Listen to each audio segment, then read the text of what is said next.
Good morning.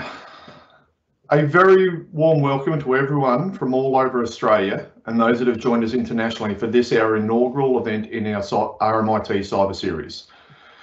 We'll be bringing to you regularly a series of events including keynotes from the best minds in cyber from around the world, panel discussions on the most topical areas within cybersecurity, and a technical series focused on new cybersecurity research. I'm Laki Kondalis, the Deputy Director of RMIT's Centre for Cybersecurity Research and Innovation. Before we get started, I would like to do an acknowledgement of country. We acknowledge the people of the Woiwurrung and Boonwurrung language groups of the Eastern Kulin Nation on whose unceded lands we conduct the business of RMIT University. And I personally would like to acknowledge the Kaurna people whose lands I'm speaking from today in South Australia. As we gather virtually across many different parts of the world, we will also encourage you to acknowledge the lands in which you are joining us. We respectfully acknowledge the First Nations people of the 5 Kulin Nations, their ancestors and elders, past, present and emerging. As this is our inaugural event, I hope you'll indulge me while I tell you a little bit about our centre. The centre is built on RMIT's strong history in cybersecurity, including Australia's longest running Masters in Cybersecurity program. The centre was established last year in 2020 with the appointment of Professor Matt Warren as our director, and Matt would like to extend his apologies for not being able to be here today. We are a true multidisciplinary research centre, drawing on researchers from across RMIT's many research disciplines and focus on the organisational, human and technology aspects of cybersecurity. We are very much an applied centre and will be developing and promoting an understanding of the strategies, policies and law issues related to cybersecurity in Australia. We're also working on strategies to proactively contribute to the cybersecurity innovation ecosystem, and we are actively engaging with government and industry both nationally and internationally. I encourage you to reach out to myself or any of the team at our centre if you'd like to explore opportunities to collaborate. And now I'd like to hand you over to our centre's Research Director, Professor Zahir Tari, to introduce our speaker. Thank you. Thank you, Lucky. Good morning, everybody, for people from Melbourne, and good afternoon for people from the US and for Ravi. And good evening for people from Europe as well, because they may be joining us. Thank you very much. It's a great honor to have Ravi speaking to us in the center. Ravi is really somebody that doesn't need an introduction. Ravi is, for a lot of us, for a lot of people in database in the security community, is the founder of a well-known access control, role-based access control, which is deployed widely and so on. And he has a lot of other innovations that are embedded in a lot of products. So just quickly, because this talk is not about me, it's about Ravi. So Ravi is a professor and executive director of the Institute of Cybersecurity and the lead PI of NSF Center of Cybersecurity and Privacy Enhanced Cloud Computing at University of Texas at San Antonio. So of course, Ravi has an outstanding CV. He is highly cited. He has a hash index, one of the highest hash index in the area, and he has been funded by a lot of big organizations like NSF, DARPA, and so on. And he's an inventor of 31 security, and with great success and with great impact. He's probably the highest person with the highest impact in the area of security. So I will be very quick today, and we are really taking an opportunity to get the maximum from Ravi to give us a little bit information about really the history and what are the technologies should learn from the history of cybersecurity. So thank you very much, Ravi, for accepting. It's a great honor to have you. So I'm not talking. I will give you now the. You can start the talk. I will mute myself and then switch my camera. And what happens is we have 45 minutes Ravi talking, and we have 15 minutes question Q&A. Thank you. Thank you. To you, Ravi. Okay, well, thank you, Zahir, for this very nice introduction, and thank you and your other organizers at RMIT Center for inviting me for this opportunity. We have gotten used to virtual meetings, I guess, over the past year, And it would have been so much nicer to do this in person, at least from my perspective. So what I'm going to talk about is at a 100,000-foot level, maybe at a 200,000-foot level, looking at the history of cybersecurity, which is not something that we as technologists are generally inclined to do. But having been in this field for a long time now, maybe it's worth taking a bit of a look at some of the major events. There's no way we can cover this whole history, and I'm not a historian. There are some events that stand out. There are some stories that resonate. So it's a eclectic collection that I have developed over the years as I've thought about this topic. So next slide, please. So the first point I want to make is that there is a fundamental difference between natural and cyber science.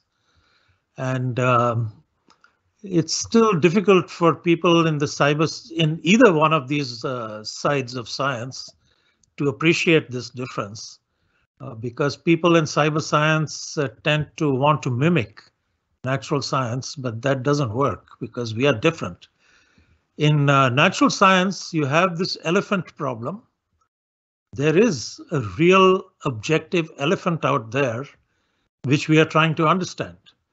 And we can perceive this elephant from different viewpoints. The 6 blind men looking at the elephant in different ways. And we can develop all kinds of instrumentation, but there is some real objective reality that we are trying to understand. In cyber science, there is no real objective reality out there. We are actually confronting a cyber elephant problem. We are constructing these elephants as we study them. And the elephants of the past are not that interesting. It's the elephants of the future that are being rapidly developed and constructed that we need to understand in some way. And we need to have much more of a future focus, a forward-looking focus than what traditional science gives us. So next slide, please. I'll give you one example. Next slide, yeah. So one of the well-known laws that has been extremely successful, and that laws should be put in quotation marks, Gordon Moore, who was one of the founders of Intel in 1965, he saw that the density of components on an integrated circuit was roughly doubling every year or every 2 years. I forget what that time frame was. I think it was 2 years. And he projected in 1965 that if he looked ahead, and he kept his vision at 1975, 10 years is a long time, that we would keep seeing that happen. Now, when we look at the graph on the right-hand side of the chart, that trend has actually continued way beyond 1975, all the way into 2020. So another 25 years beyond what he initially projected. And, here is a future focus. He was not so concerned. He's trying to learn from the past, but he's trying to project it into the future. And all the technologies that came about to make this happen were not even dreamt of in 1965. It took a lot of innovation to keep this thing going. So one wonders what kind of a law is this? It's not quite just a historical trend, because to make this happen, you needed a lot of innovation. This density didn't keep just increasing on its own organically. It had to be created by scientists and technologists and businesses and organizations and markets and everything else. So this is perhaps cyber science at its most precise and its most iconic. It also happens to be in the area of hardware, where things are a little bit perhaps closer to natural science because there's a lot of physics involved there. And when you come to software, I'm not sure we will ever get to such dramatic quantitative predictions, because our cyber elephants are more fuzzy and more amorphous. Next slide, please. So this talk has been prepared in the spirit of this quote. This quote is often attributed to Mark Twain, but if you do a little bit of Google searching, you'll find that it's not clear if any publication of Mark Twain actually contains it. There are a lot of publications that attribute it to him, but regardless. So we have to learn something from history. That's really what the point of this quote is. And in terms of what Gordon Moore learned from history, the rhyming was very strong. And it was still a rhyming because it took a lot of technological innovation to make it happen. But it was still very, very strong. What I'm going to talk about is much weaker kind of rhymes, which we should still try to learn from the history of cybersecurity. And this is not an exhaustive talk on, there are lots and lots of historical events and anecdotes that one could pick up, but I've tried to pick up just a few, which I think are really outstanding. So next slide, please. My first observation. We know a lot about cybersecurity failures. In the lead up to today's talk, we were talking informally. There have been attacks within the very recent past on everyone's universities. There have been, it seems almost hopeless. There doesn't seem to be any system that is safe. And as researchers, I have been to so many cybersecurity meetings, and we come out very, very depressed at the end of the day, because all we have heard of is, the problems are so big that how are we going to make any progress? Well, let me start off by saying that we need to look at some of our success stories. There are actually some success stories in cybersecurity, and we need to learn from these. The first one is the automatic teller machine network. And I think everyone would agree that it's pretty global in scope. Today, you can pretty much go to any country in the world and draw in your local, draw from your local currency and the currency of the country that you happen to be in. And it seems to be secure enough because, how do you measure this notion of secure enough? It's clearly not 100% secure. There are many, many document cases of theft through ATM machines. There are all kinds of people have lost money in all kinds of ways on the ATM network. But at the same time, it keeps spreading and it provides at reasonable cost a lot of convenience to a global population. And there are similar success stories if you think about online banking, you think about secure electronic commerce. A lot of those systems are also, in my judgment, secure enough, and if not totally global in scope, at least at a national level or a continental level, certainly widespread. The assurance achieved in these kinds of systems is not very high, but it's non-zero either. It's not completely insecure either. So we get what I call consumer grade assurance. And I am really amazed till today that the ATM network is not studied as a successful case study in most of our cybersecurity education curricula. At the other end of the spectrum, the US president's nuclear football, well, that is super military grade assurance because you don't want it to be misused. And has it been successful? Well, certainly we haven't seen an incident occur. God forbid. Thank God that hasn't happened. But on the other hand, if the US president actually wanted to launch an attack or launch a weapon It's not clear if that would happen either, but presumably there is some evidence or some kind of testing or some kind of reason that we have credibility in the liveness property of the US president's nuclear football. These two rather extreme cases do illustrate that it is possible to have consumer grade assurance in cybersecurity, as well as super military grade assurance. And of course, it's going to cost very differently in the two extremes. Next slide, please. So we need to pay some attention to our successes and not just bemoan our failures. And, you know, one of the reasons the ATM network is successful is because they limit their losses. You can only withdraw so much from one ATM. So if the loss has to be very big, your attacker has to go to lots of ATMs and make lots of transactions.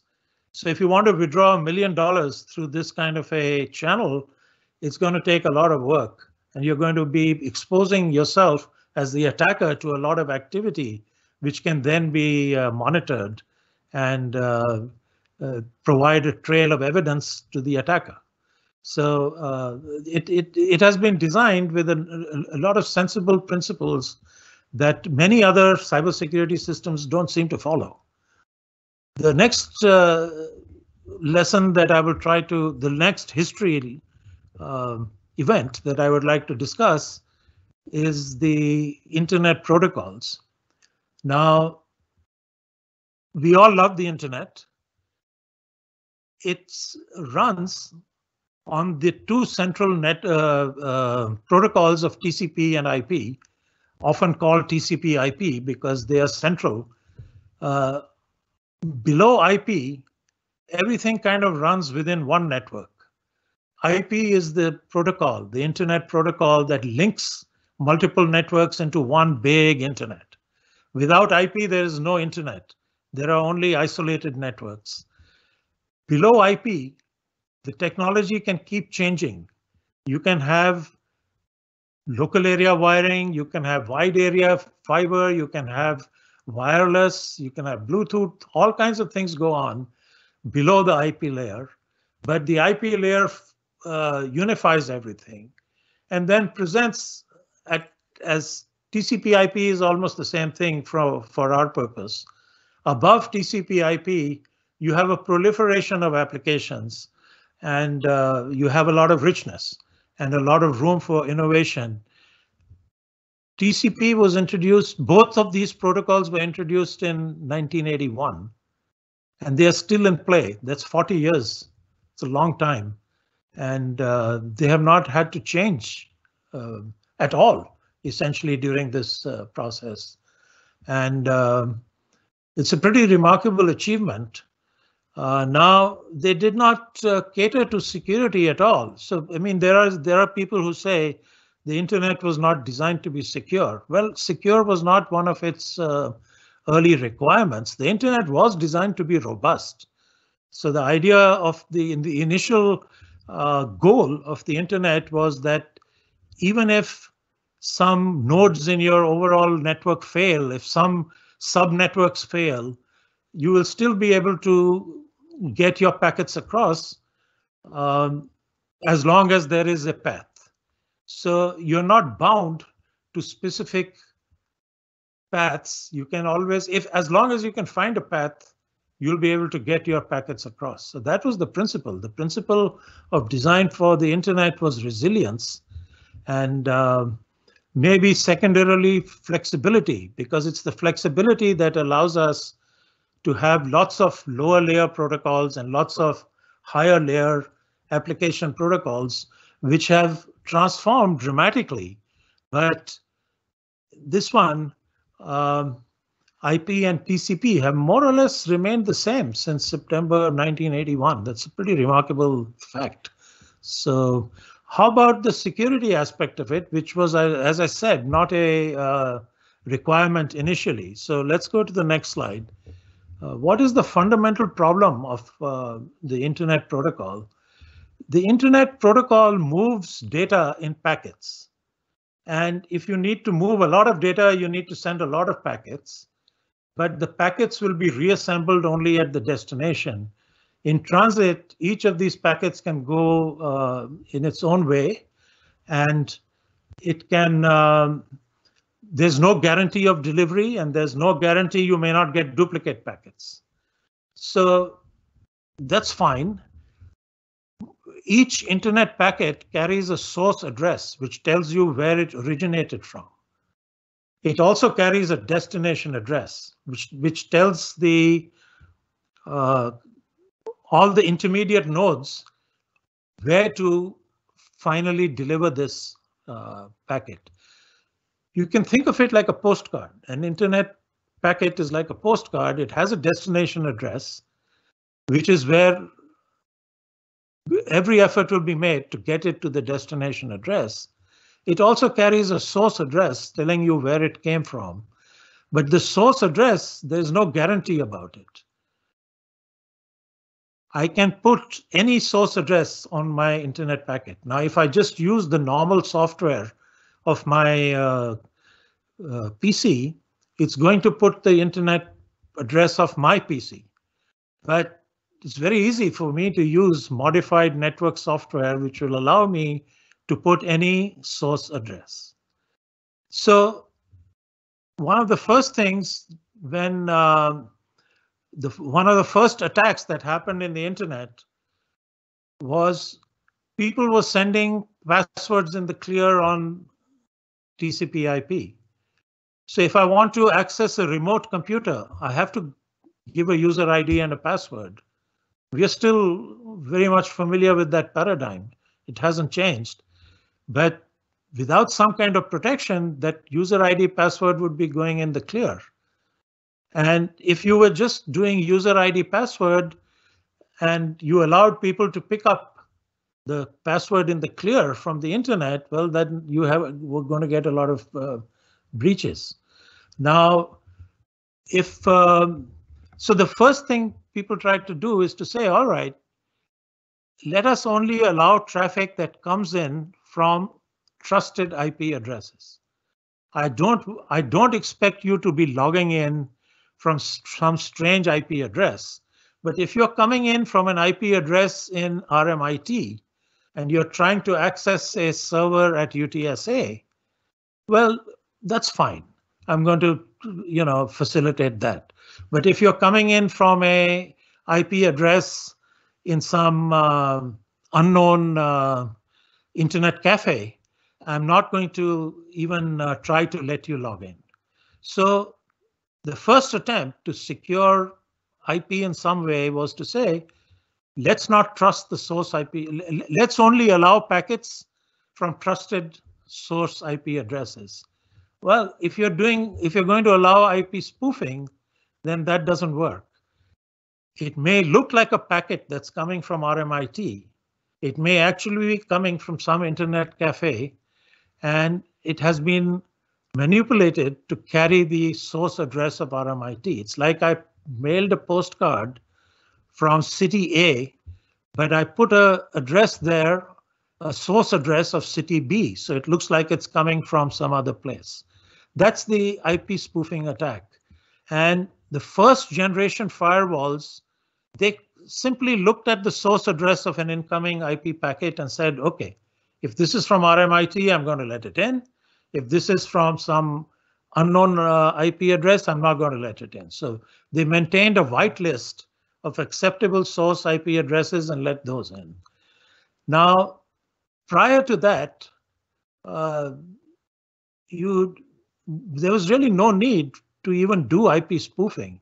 If you're not controlling the IP source addresses from which you're willing to accept packets into your network, then I have much simpler ways of getting in. I don't need to even cook up fake IP addresses. But the moment you say I will accept IP packets only from universities, RMIT being one of them, then you have reduced the number of IP packets that you're going to be able to accept. And people who are sending you packets from other places will now need to spoof. They will need to cook up IP addresses that look like they're from one of these universities. And so these attacks, so let me quickly recap the history. The protocols were proposed in 81. They started getting deployed. In 1985, the problem of IP spoofing was identified in the literature. May have been known even prior to that, but it was published in public literature by a Bell Labs report, 1985. And it's a little tricky. It's not completely trivial to carry out this kind of attack. But once it is known, it's not that hard to replicate it. It took from 1985 till 1993 for IP spoofing attacks to actually occur in practice, to occur in the wild, as we say. They had occurred in the lab in 1985, 8 years before it came out to be a significant presence in the wild. And the only reason that they really proliferated in the wild, well, there are a couple of reasons, but one of the reasons was that people had started filtering on the source IP address. Prior to that, when nobody was even looking at the source IP address for keeping packets out, then you didn't need to go to this degree of effort.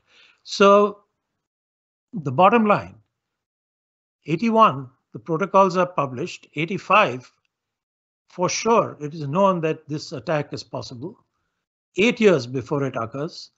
And eventually, you have to go beyond simply filtering on IP source address. The fix to that was to create virtual private networks. Many of you who have now been working from home have to VPN to your institutional servers. So you're probably all users of VPNs if you're getting very close into your home networks. So that's the IP spoofing story.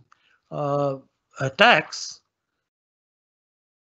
are sometimes, they're part and parcel of the protocol to begin with. And they are understood, but they are not necessarily fixed for a long time. Next slide, please. The next protocol I'm going to talk about is the protocol which drives the World Wide Web. So you still have 1981 protocols of TCP and IP. That has not really fundamentally changed. Amazingly, they are still the ones that are powering the core of the internet. Protocols above TCP IP have evolved dramatically. Protocols below IP have evolved dramatically, particularly in the wireless arena. HTTP, protocol invented by Tim Berners-Lee, the inventor of browsers and servers. He proposed the initial protocol in 1989. It has gone through many, many changes since then. At its core, many of his original ideas still remain, but to the point it has evolved much more rapidly than IP, which seems to have been completely frozen in time and doesn't need to evolve. And when it came to thinking about how to secure HTTP, when browsers became commercialized in the mid 1990s, people thought about doing secure electronic commerce, and just running raw HTTP was not going to work. You had to have some security for it. And the dominant browser company at that point, a company called Netscape, I don't know how many of you would even recall that name at this point. They took HTTP and said, we'll run it over SSL. HTTP is designed to run over TCP, but if you want to secure TCP, there is this protocol that was invented in 1994 called SSL, Secure Sockets Layer. It has since been evolved and renamed now as Transport Layer Security. But being a little old-fashioned, I still like the name SSL. So when I say SSL, I mean its evolution into TLS also, just to clarify. So we got this to secure the World Wide Web, and let's see how well this has done. We are still using essentially little bit later generations of SSL as proposed in 1994, but nothing that dramatically different. HTTP itself has evolved in very significant ways, though. Next slide, please. So this is what SSL tries to do. The problem it's trying to solve is you have a client, a browser, who's trying to access web pages from a server and conduct some kind of secure electronic commerce or online banking or whatever else we like to do on the web. And there will be, without getting into the technical details of the cryptography behind all this, there are two certificates. The server has a certificate, the client has a certificate.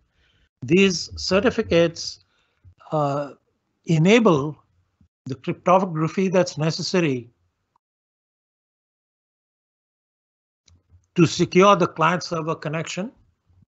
And these two certificates, they provide an encrypted and, very importantly, authenticated channel. The server is authenticated to the client on the basis of the server certificate, and the client is authenticated to the server on basis of the client certificate. So the authentication is in both directions.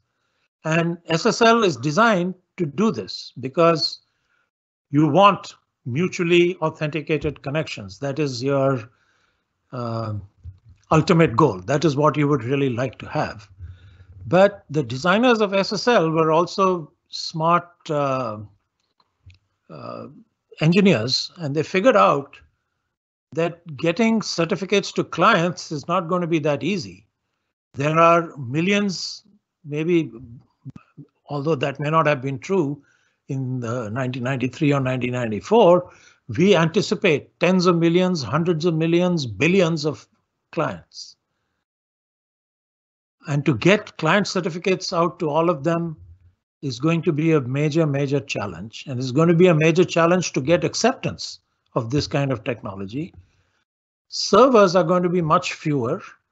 They are going to be managed by competent IT people. Well, okay, maybe a risky kind of statement, but there's going to be at least some professional management on the server. On the client, we have no idea who's doing management because it's the ultimate, it's a consumer level technology, and it may not be managed at all by anybody. It may just be whatever is sent out from the factory. So servers are likely to be better managed, but the client is not likely to be so well managed.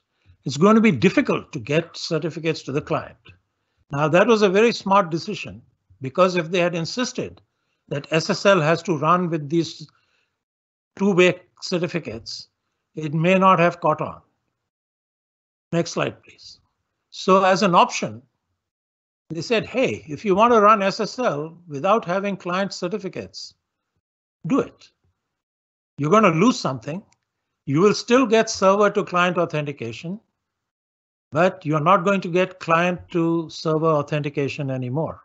There's no certificate on the client side. You have no basis for that authentication. So that's not going to happen. But, you know, server to client may be good enough, and we can do other things. We can compensate in some other way. And how are we going to compensate? Well, if you know that I'm going to say Bank of America, and the Bank of America server is authenticated to my PC through the server certificate, then if the Bank of America asks me for a user ID and password, I'm going to supply that user ID password over an encrypted channel. It's already encrypted.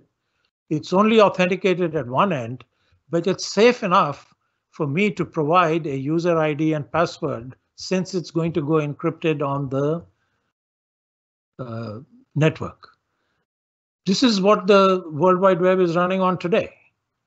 It's running on this today because the inventors of SSL, they said, if we really want mutually authenticated connection, we are going to need two-way SSL. But we're going to give you the option of doing one-way SSL, and you will get only server to client authentication. If you want client to server authentication, you're going to have to do something more afterwards. And that's what we are doing today. That's what we are living on. That's what all of us are enjoying, these wonderful services we get on from the web. So next slide, please. Well, this opens you up to an attack, which has been known since at least 1998. Now, I'm again reiterating, this is publicly published work. It may have been known earlier, but in 1998, we have documented research papers saying this. You expose yourself to a man-in-the-middle attack. Now, man-in-the-middle attack is a well-known attack in any network. If you think you're talking to a server, you think you're from client to server, but if the network is insecure, an intruder can interpose themselves in the middle. And in the simplest case, they don't even have to do any manipulation or change to the traffic. They simply pass the traffic in both directions and sit there as observers. Now, where, in this big internet, how am I going to get a man in the middle? Well, the way I get a man in the middle is actually my man in the middle is sitting very close to the client or sitting very close to the server. My man in the middle can actually be sitting on your PC itself. Doesn't even have to be on a separate machine from your client machine. So believe me, there's lots of interesting technology by which man-in-the-middle attacks can be pursued. One way SSL is susceptible to man-in-the-middle. How does it work? All traffic from the client to the server is forced to go through the man-in-the-middle machine. The server certificate is used to authenticate the server to the man in the middle. It's one-way authentication. There's no authentication required cryptographically in the other direction. The man in the middle authenticates to the client using a fake certificate. The fact that SSL and the infrastructure around SSL in browsers allows you to do this. I am not, of course, in a position to give you all the details of this attack, so you have to take it from me on face value. Nothing new here. It's been known since 1998. So nothing that we haven't known for over almost 23, 24 years at this point. So the client thinks he's talking to the server. He thinks the server is authenticating to the client. He's actually connecting to the man in the middle. And now if the server challenges the client for a password, that challenge comes to the man in the middle. It is transmitted through to the client. The client produces that password, sends it back to the man in the middle, who then sends it on to the server. And that's one way of capturing a user ID password. There are many other phishing techniques that are more efficient than this, but the man in the middle is more insidious because he can modify. So if the client is trying to buy one stock of Intel, he can modify, the man in the middle can modify that to buying one stock of AMD. So manipulation of traffic. If the server and the client are extra careful and the server says, I'm going to send you a one-time password to your phone, but you have to input it back to me through the internet, the man in the middle just passes that one-time password through. So this is a serious attack. It's been known since 1998. There are instances where this has occurred in the wild. So it's not just a hypothetical laboratory attack.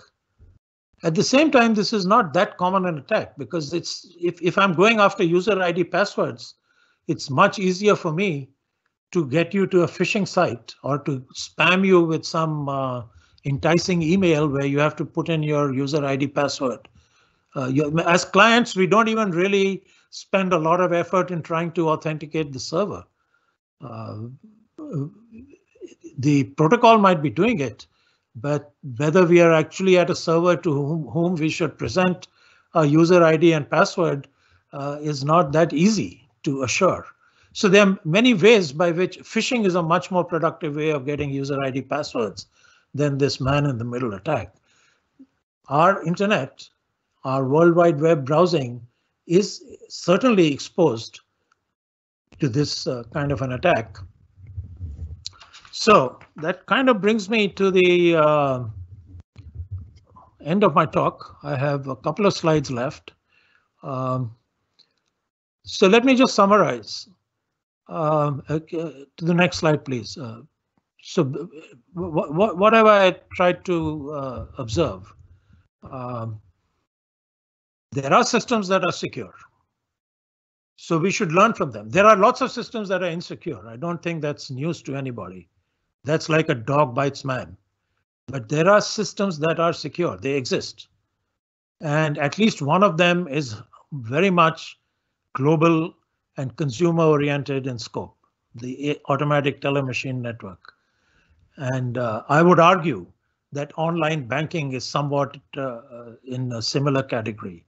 So there are secure systems, sufficiently secure systems that exist at consumer grade assurance. There are highly secure systems that exist at super military grade assurance. And the nuclear football to me is the iconic example of that. And say, oh yeah, that costs a lot of money. Yes, high assurance is going to cost a lot of money. Get used to that. But consumer level assurance, not necessarily going to cost a lot of money.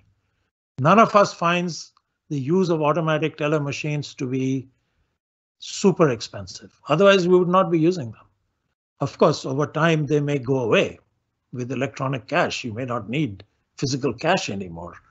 And then your automatic teller machines are no longer, physical devices.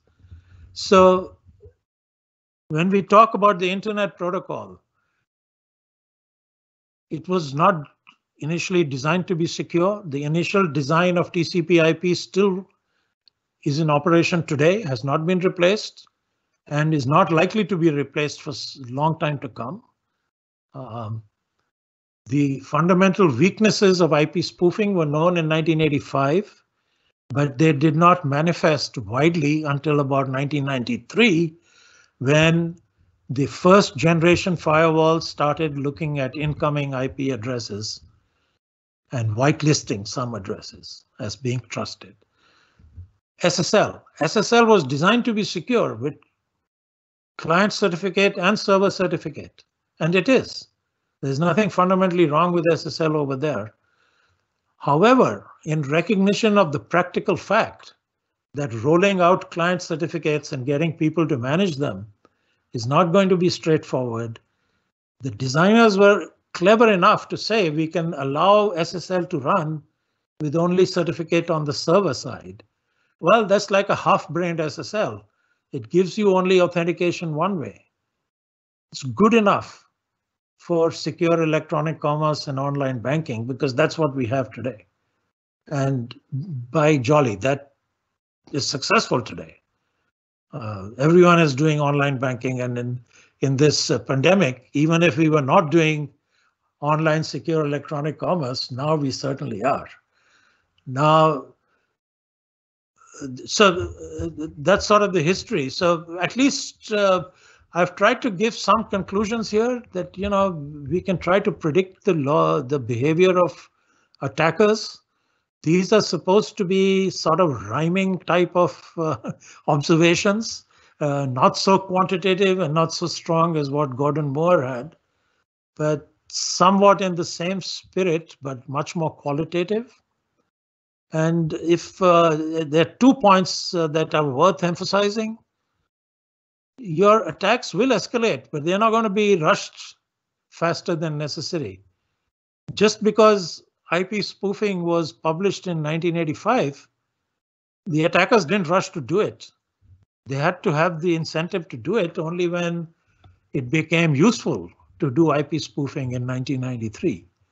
And yes, then some reasonable defenses were deployed, and that kind of attack did not last for too long.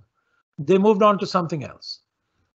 The second point, which is in red, eventually all feasible attacks will manifest. However strange, unlikely, unwieldy you might think an attack is, at some point, that's going to become the low-hanging fruit for the attacker.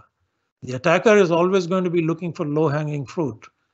And however high your attack might be in this hierarchy of attacks, eventually the attackers will reach up there because the lower level attacks, the lower hanging fruit will all have been eliminated by deployment of appropriate defenses.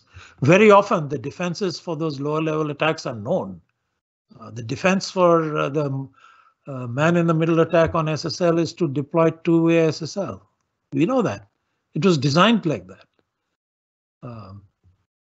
The last slide, please. So what can we do? And this is perhaps putting on my researcher and technologist hat. Again, I've got a bunch of these here. I'm not going to read through all of them, but the one in red I would like to talk about a little bit. It's good to be, we started off the talk by saying that cyber science has to be future looking. Well, how far in the future should we be looking for attacks? It's interesting research. So just in terms of basic research, we can think very far ahead, even if they are not the low-hanging fruit at this point. But we should be aware that maybe the more immediate issue for practitioners is how to deal with the attacks that are going to become the low-hanging fruit in the very near future, as opposed to attacks that are going to become low-hanging fruit only in the very far future, relatively near future and far future qualitative terms. And eventually, any attack we dream up of will likely become one of these low-hanging fruit attacks. My last piece of advice, beware of silver bullets. You're hearing things today. Quantum computing, quantum cryptography will solve all security problems. It's not going to. Your problem is not just something that can be solved by encryption. Yes, it could become very much an important element of our overall arsenal of defense. But there's nothing that's going to solve a problem like a silver bullet that takes care of that. That happens only in fairy stories. I find a spell, I find the right weapon, and I can slay the monster. Or I find his weakness, it's in his heel, and I hit an arrow there. Well, don't do that. It's not going to work. You have to think holistically. And I see too much of excitement over these magic technologies that are going to take care of all our problems with one point solution. So having had this opportunity to talk to you all, I'd like to open it up to some questions. Thank you very much, Ravi. It was a great talk. Thank you very much. It was really appreciated, and I love it. And we have just a small hiccup with the system because we couldn't get the Q&A questions. However, I have some questions from people. Gabi has collected some questions. I will start from a generic one to more specific one. And because Ahmed from Monash University asked the more specific one, I will leave it for the end. So there are some questions about generally, what do you think about the volume of attack because they change over the time? And about actors that increasing over time. How do you deal with security? Because what do you think? Well, I mean, that's certainly an empirical fact.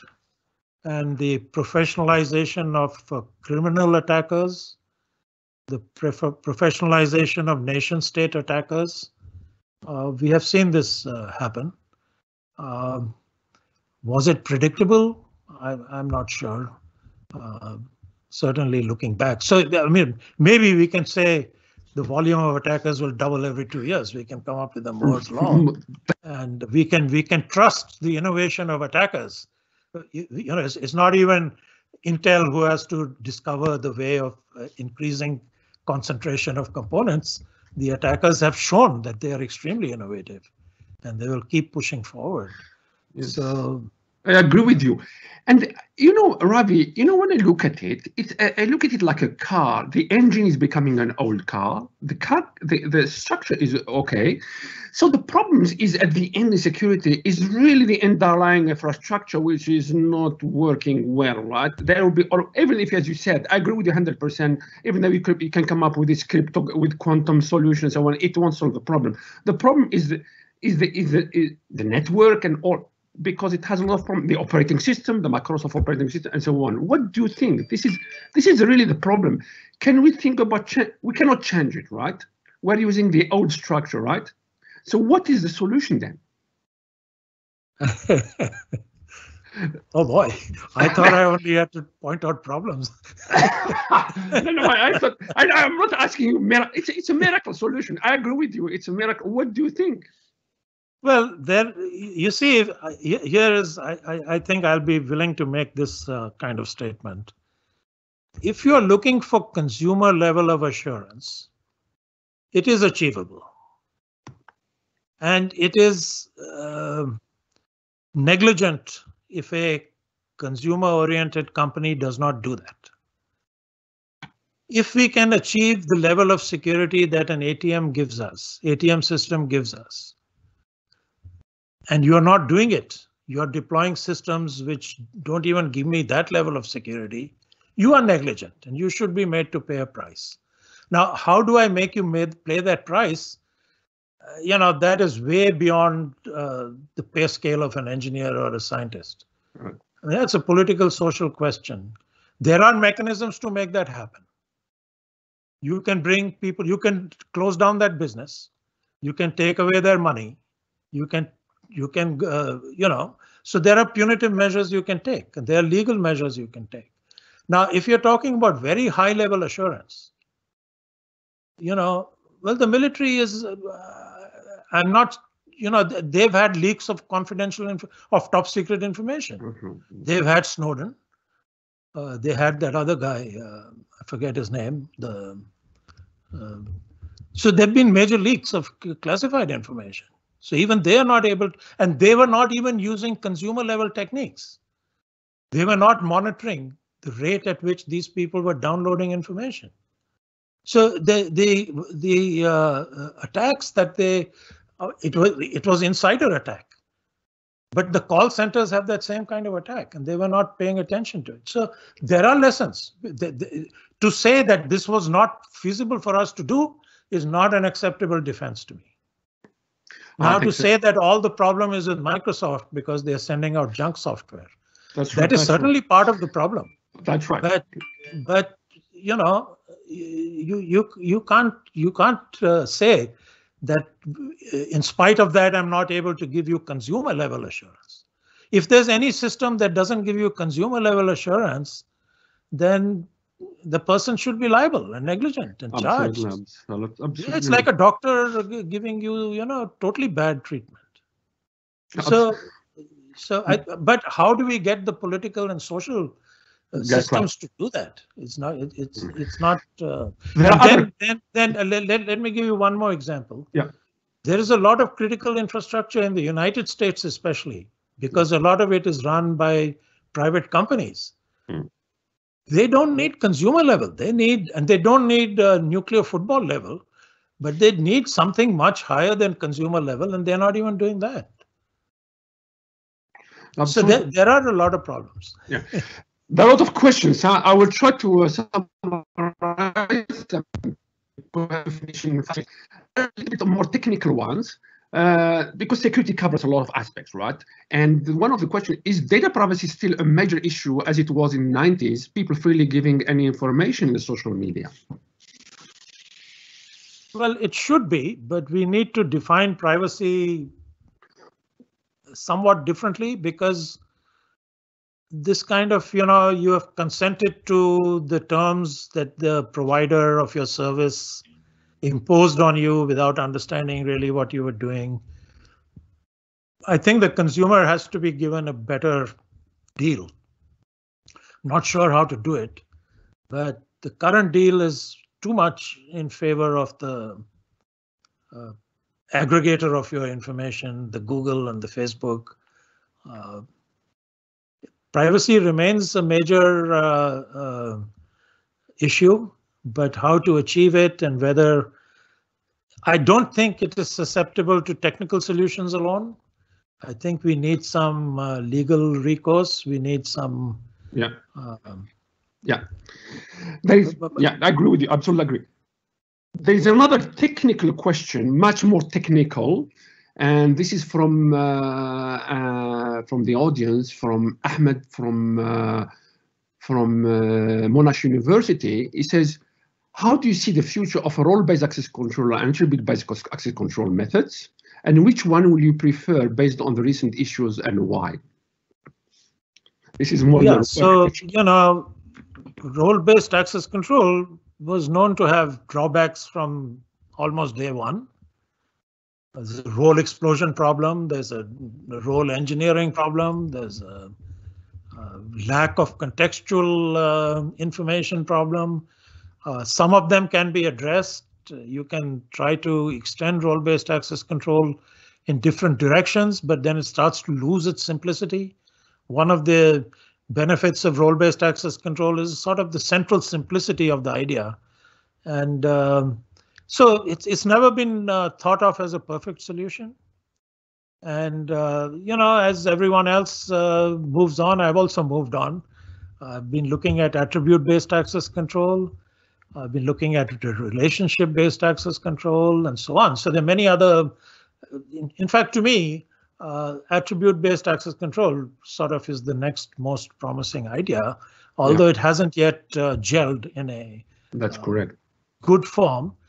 But the more I've been thinking about it, what we really need is not to replace something by something, but we need to figure out there are places where role-based access control really works very nicely. And when you think about allocating users to roles, it's such a natural, intuitive idea that, you know, why would you want to throw that away? So what I believe, I'm calling it convergence. You need some convergence of role-based, attribute-based, relationship-based, and anything else that may be available. So rather than trying to invent new kinds of access control, to me, it seems the challenge is, and how do we put this together? When should I try to represent my access control policies using roles? When should I try to use attributes? When should I try to use relationships? And sometimes it may not matter, but sometimes it may matter tremendously. What kind of metrics should I have to say, okay, for this kind of situation, use the role. For this kind of situation, use attributes. That's right. So we don't have the answers to these questions, but in my own work, I've started asking these. That's right. That, you know, it's really how we combine these things or converge. The term converge has become popular in the United States. So yeah. I like fashion, so I'm also a little bit. Don't want to seem old-fashioned all the time. I will ask you the last question because we don't have a lot of time left. It's a mixture between Matt's question, Matt, who is the director, and mine. Well, how do you see the future of security, and what do you think? What should the researchers be looking at from the past? And are there key research papers or key issues, things they need to look at for our young generation, right? Yeah, so that's actually several questions. Right. I'll try to bundle my answers. So, as concluding remarks. The future of security is good. Now, what does good mean, and for whom? I think it's good for security practitioners and researchers because it's essentially a very difficult problem to solve. And as cyber technologies evolve rapidly, as we get Internet of Things and all kinds of more complex cyberspace, cyber physical, it's the need for cybersecurity is not going to disappear. It's a little bit like medical. The need for good medical doesn't disappear. The healthier you get, the more your need for healthy inputs. That's right. Okay. So the healthiest people are the ones most in need of medical treatment, not because they're sick, but they want to get healthier. So it's the same thing here. We don't want to secure the automatic telemachine network. We know how to do that. We've done it. But we need more and more technology, and then we have to secure it. So it's a good. We are as long as cyber is good, cybersecurity will remain good, and thank God for the attackers. But you know that's a sort of a very selfish perspective. That's right. From the viewpoint of the player in this, the player on the good side, if you will. But you know, how is this going to work? I think we are going to find, to me, consumer grade assurance should be coming out of the box, and our scientists, engineers, developers should be trained and can be trained. There's nothing stopping us from making it happen. Today, if you go for a job, they're going to give you some kind of programming exercise. I mean, talking about these very big companies, Google, Amazon, and so on, they're going to focus on, can this guy produce code? Can we understand his code? Can he understand code that we give him? That's all. They're not going to say, does he think, you know, from a security perspective, is he going to go with secure code? So there has to be a mind shift. There has to be an incentive. But we can build consumer grade assurance. We can do it. We know how to do it. And we can build super high insurance. It's going to cost a lot of money. But if we think we can do this without investing in the proper way, no, not going to happen. And today, what are people investing in? They're not investing. You know, the number of attacks has gone up. Now they're saying, OK, we used to spend 80 billion on security. We'll double it to 160 billion. What are you going to spend that extra 80 billion on? You're going to hire another 1,000 analysts?